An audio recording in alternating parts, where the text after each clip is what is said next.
Hey y'all, Creature Hunt Guy here, coming at you with another Transformers review.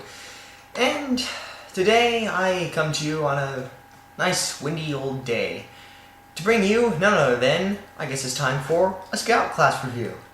So as we patiently await the release of Dark of the Moon here in theaters, I suppose it's about time for me to get on the ball and start doing a few more Movieverse figures. So what better place to start off than to start off with Scout class Dirtboss. Oh yeah, this guy is really cool. This was actually one of the very first guys I ever got from Revenge of the Fallen line, and as such, I've actually come to really like him quite a bit. I'm pretty fond of him. I know a lot of people don't know about him, but he was really one of the first I ever saw actually released in stores, and is such just really cool, I think. But maybe not, since all these other cool Scouts have been coming out. Maybe not the coolest, but still, in my opinion, one of the very best. Aside from that, he's one of the only ones that actually looks like a freaking Constructicon. Unlike some others. Yeah, you know what I mean. Head, visible head, 2 arms, 2 legs, stands up, you know. It's just the little things in life. So here you have him sporting this nice greenish, yellowish sort of color with this really gray that almost has a purple hue to it. Very close, very close. But yeah, he's just a little short guy that basically just falls over. Yeah, the one gripe I have about this guy is that he is very loose jointed, and maybe that's just because he's kind of old, you know, a whole 2 years old, but the ankles especially here are very, very loose, and the knees are as well, so it doesn't hold up his whole body, seeing as how most of it's up here and very much not so down here.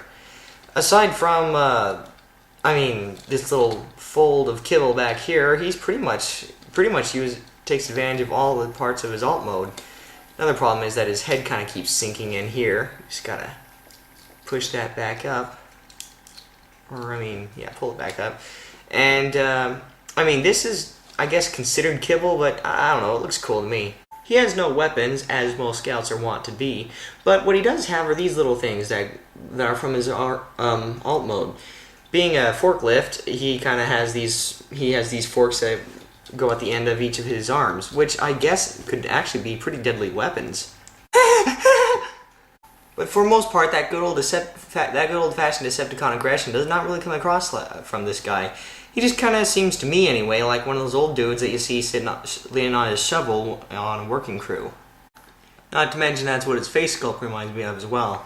And also, I'm not sure what this little red button here is for, but it just, I don't know. Maybe, I mean, it looks like something you'd find on Mixmaster instead of Dirtboss, but still, you know, just, yeah.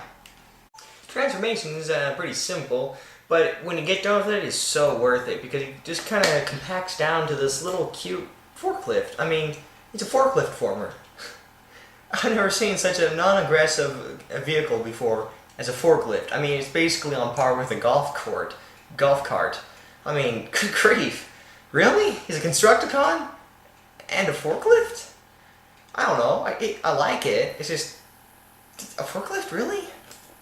So, yeah, it's a forklift. It looks just like one. No mess there, and it actually rolls pretty well. But due to the transformation, his legs, which are attached to his wheels, kind of tend to be a little uneven. So you may not see all 4 wheels touching the ground all at the same time. But otherwise, it does pretty well. And besides, how fast are you going to see a forklift going down the road? Hurry, get that crate! And as for the actual lift itself, it doesn't go up and down like a regular forklift, but it does do this, which, you know, is cool, right? So yeah, I'd say that Dirtboss here is definitely worth the buy. If you can still find it in stores, I'm pretty sure you won't, unless it's on back order or whatever. But you can find it on the internet, and it probably won't be too much either, so I definitely recommend you get him. If you're going to get any of the Constructicons from the movie, then you should at least definitely get Dirtboss, because none of the others, in my opinion, are really that worth it. Maybe Long Haul? I don't know. I mean, definitely he's the highlight of the Constructicons, in my opinion. So, definitely, I would say definitely get Dirtboss if you have to have a Constructicon. If you just have to have one from the movie, get Dirtboss. I'm Creature Hunt Guy, this is Dirtboss, and I'll see you later.